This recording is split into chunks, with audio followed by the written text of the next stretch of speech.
Hi guys, here I am all ready and having my lunch, dal rice with some sweet sweet aamras. और घर से fly करने का एक ही मज़ा है कि आपको खाने का कुछ टेंशन नहीं रहता है, आप बस खाओ और सो।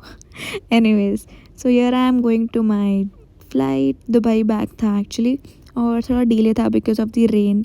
और ये मेरा पहली बार था जो मैं रेनिंग सीजन में फ़्लाई कर रही थी, and I liked it. I mean turbulence होता है, I know, but it was good. It feels very nice.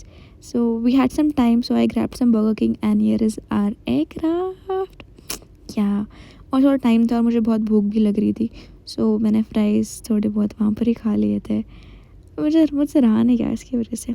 But anyways, so then after that we landed in Dubai. Here is Emirates, baby. After that, after doing like Dubai bag, it was nice. My crew was nice. We enjoyed. That's it. See you guys next time.